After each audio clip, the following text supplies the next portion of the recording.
अनेक वेळा नाशिकच्या कॉलेज रोडवर त्या ठिकाणी सुद्धा त्या घराच्या ऑफिसमध्ये जाऊन होता, जिथले काही व्हिडिओ सिद्ध समोर आले, त्याच कार्यालयामध्ये तुम्ही जाऊन सुद्धा भेटलं असं नाही, ते व्हिडिओ त्यांनी दाखवावेत सगळ्यांना काय आहेत ते त्यांच्याकडे, आणि ते SIT कडे द्यावेत. साधी गोष्ट आहे.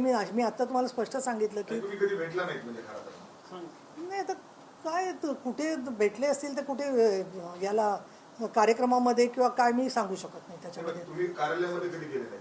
नाही, मला कार्यालय माहितीच नाही तर कुठे जाणार त्याच्याबरोबर. आणि मी तुम्हाला एकदा सांगितलं की बाबा, ज्या ज्या वेळेला मी गेले नाशिकमध्ये, प्रत्येक वेळेला माझा कार्यक्रम प्रोटोकॉलला मी कळवून गेलेली आहे, तर मग हे पण आलंच असतं ना.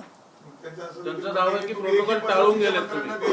आता मग एखाद्या महिलावर अत्याचार झाले तर तुम्ही देता, पण नाही, प्रोटोकॉल टाळून मी गेले असं त्यांचा दावा आहे. नाही, त्यांचा काय दावा आहे ना, त्याच्यामध्ये एक असं आहे स्पष्ट की काही लोक शेवटचं निरोपाचं भाषण जे मी केलं त्याच्यामुळे फार दुखावलेलं आहे. त्यामुळे त्यांचं एक म्हण आहे की दुखत असेल पोट आणखीन दाखवतात डोकं, तसं सुद्धा असू शकतं. सकाळपासून शोधून काढला असेल, हे कोणी केलं, काय केलं, कोणामार्फत केलं, नाव सांगून टाका ना. नाही चंद्रकांत, मी काही सभ्यता सुसंस्कृत एक व्यक्ती आहे. इथे मी काही स्वतः SITची प्रमुख नाही आहे, आणि माझ्या संदर्भामध्ये जे काय माहिती आली असेल अर्धवट, अपुरी, छोटी, जी काय मोठी, ती काही पूर्ण माहिती माझ्याकडे एकच दिवसात येईल असं पण नाही आहे. माझ्यासमोर जे काय आलेलं आहे, आणि दुसरं दुखावलेले लोक तर काही असू शकतात, त्याला आता आपण काय करणार, कोण काय बोलायचं त्यांच्या हातात येते.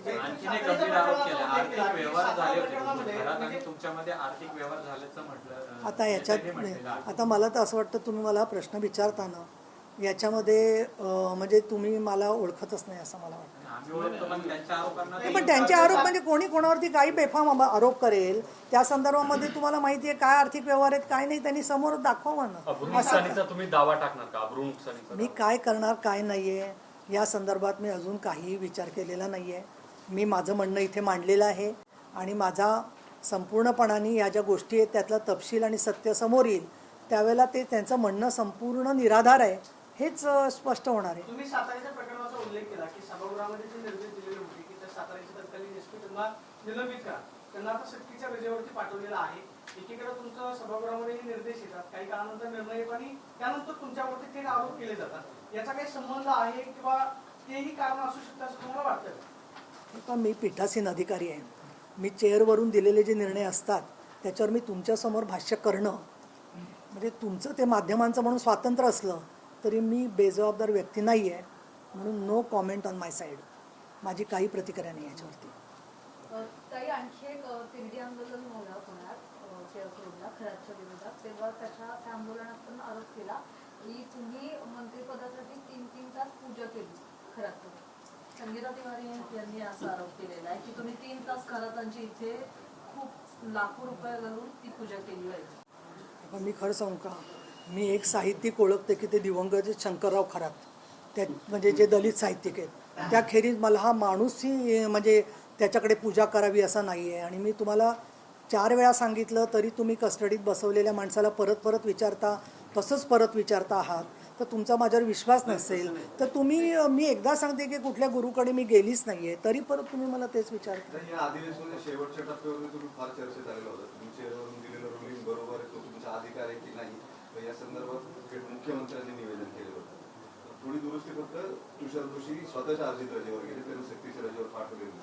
पण या सगळ्या प्रकरणामध्ये तुमच्या उपाध्यक्ष पदाच्या कारकिर्दीतला हा सगळ्यात वादग्रस्त प्रसंग आहे का, किंवा वादग्रस्त रुलिंग आहे का, ज्याची एवढी चर्चा झाली आणि तुमच्या चर्चेनंतर रूलबुक शोधावे लागले, कशा संहिता शोधावी लागली, प्रिसाइडिंग ऑफिसरचे अधिकार नोडल ऑफिसरला घेता येतात की नोडलचे प्रिसाइडिंगला वापरता येतात, चेअरवरती कोण बसतं त्याच्यावरून निर्देश ठरतात, असं जे काही म्हटलं. आणि तुषार जोशींना किंवा सातारच्या घटनेमध्ये तुम्ही दिलेल्या निर्देशांना चुकीचं ठरवायचा जो प्रयत्न झाला, पक्षीय स्वरूप होतं काय मत आहे? नाही, मी आत्ताच यायला सांगितलं ना, प्रदीपला जे सांगितलं, मला प्रदीप आणि तू सारखाच आहेस ना, त्याच्यामुळे मी जे त्याला उत्तर दिलं तेच तुम्हाला उत्तर देणार की विधिमंडळाचा आम्ही जे निर्णय घेतो त्याबद्दलचा आमचे बराचसा अभ्यास झाला असतो, त्याच्यानंतरच निर्णय देत असतात.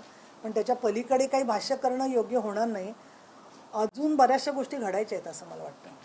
ताई, आता खरं तर कार्यकाळ संपत आलेला आहे, पुन्हा नवीन रिपिटेशन होईल, मग ते होऊ नये म्हणून कोणी काही शक्ती अशा गोष्टी करतायत?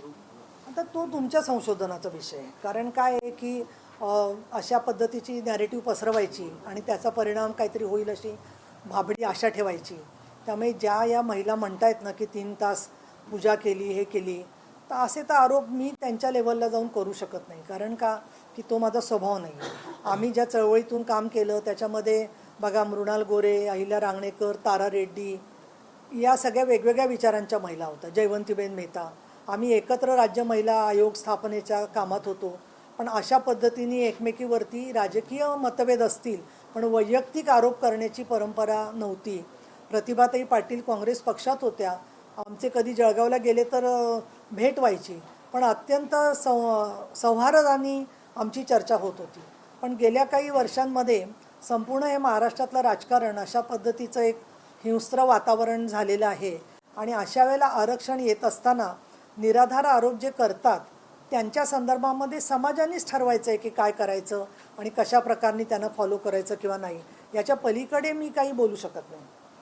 सातत्याने विशेष करून पुण्यातल्या महिला नेत्या एकमेकांवर सातत्याने चिखलफेक करताना दिसतंय. या सगळ्या गोष्टींमुळं तुम्ही त्यातले सगळे सिनियर राहिलेले आहेत.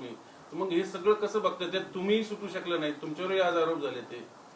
नाही पहा, मी आयुर्वेदाची डॉक्टर आहे, पण या महिलांच्या मनाची डॉक्टर होऊ शकत नाही. त्यामुळे त्यांना काय स्वतः त्यांना योग्य वाटतं ते त्या करतात.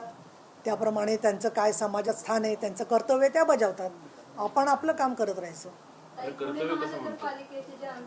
त्यांना ते कर्तव्य वाटतं. तुम्ही म्हणताय जे असंतुष्ट आहेत ते तुमच्या विरोधामध्ये आता कट कारस्थान करायला उतरलेले आहेत. ती नावं जर तुम्हाला कळाली आणि ती जर तुमच्या पक्षातली असतील तर तुम्ही माध्यमांसमोर आणणार? आणि मुळामध्ये एवढे मोठे अगदी ते किरकोळ लोक आहेत काही जे आहेत ते, आणि त्यांची छोटी छोटी ज्या व्यथा आहेत ना त्या व्यथा फार वेगळ्या आहेत. म्हणजे त्या सगळ्या अशा याच्यासमोर सांगण्यासारख्या सुद्धा नाही आहेत. त्या ज्या व्यथा त्यांच्या आहेत त्याच्यामुळे मला असं वाटतं की नावं सांगण्याचा प्रश्नच नाही आहे. मी त्यांना कायमच आपलं समजून त्या संदर्भात माफ करत आलेली आहे. त्यामुळे काही त्याचा विषय नाही आहे. कशाला करायची तक्रार? साहेबांना सगळं माहिती पडतं, काही त्याच्यापासून लपून राहत नाही. साहेबांच्या समोर माहिती पण दिलेली आहे, मीटिंगमध्ये पण मी गेलेली आहे. परंतु पुणे शहराची ज्यावेळेला मीटिंग होईल त्या संदर्भामध्ये तर त्या मीटिंगमध्ये काय ते निर्णय घेतील साहेब. या सगळ्याच्या आरोपानंतर शिंदे साहेबांशी काही बोलणं नाही, मी काय ते तुम्हाला जाहीर करणार नाही काय झालं. फडणवीस साहेबांशी पण बोलणं होऊ शकतं for your kind information. Sunetra ताईशी होऊ शकतं. असं काही हिंदीत कशाला हे करताय? काय ते हिंदीत गेलंय का? ते हिंदीत नाही गेलेलं मग कशाला नको. हिंदीत गेलंच नाही तुम्ही ट्रान्सलेट करून दाखवा. हिंदीत कशा अजून काहीतरी पाहिजे.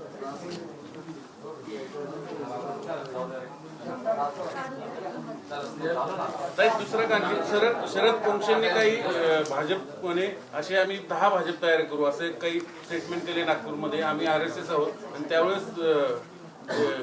हे जे मनुस्मृती जी आहे त्याच्यात काही चुकीचं नाही, जाणणाऱ्यांनी ती चुकीच्या पद्धतीने घेतलं असे काही गंभीर स्टेटमेंट त्यांचं स्टेटमेंट अभ्यास करते जरा, मग मी बोलते त्याच्यावरती. बरं, तुमच्याकडे जी माहिती गुप्त आली असेल ना ती मला जरा सांगा. म्हणजे मलाही कळेल जरा की कोण हे कार्यकर्ते नामक लोक आहेत की जे असं सगळं काय. चलो माफ कर. त्यांना काही शिक्षा पण करणार नाही तर खूप मोठं मन दाखवतं असं नाही वाटत? मन दाखवायचं काय, माझं मन आहे तसं दिसतंय तुम्हाला. तुम्ही मला एक उदाहरण द्या. मी एका माणसाचा सूड काढलाय कुठल्या पुणे शहरामध्ये, जो कायदेशीर काम करतो आणि केवळ माझ्याशी मतभेद आहे म्हणून सूड काढलाय का दिसतंय? असं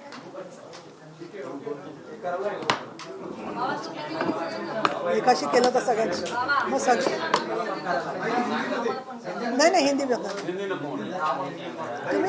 तुम्ही स्टॅलिनचं दाखवता ट्रान्सलेट करून, तसं माझं दाखवा.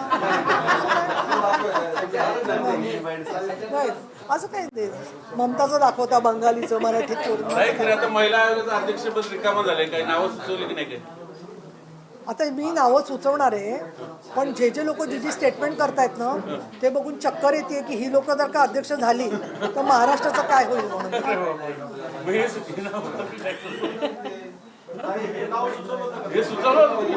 अजून नाही, आता मी बघते ना, कारण तो शेवटी NCPचा अधिकार आहे ना. सुनेत्रा पवार कमिटीसाठी वगैरे काही? कमिटीकडे आमच्या पक्षाच्या आहेत ना महिला चांगल्या काम करणाऱ्या खूप जणी आहेत, त्यांची नावं सांगू शकतो ना आम्ही. एक- एक-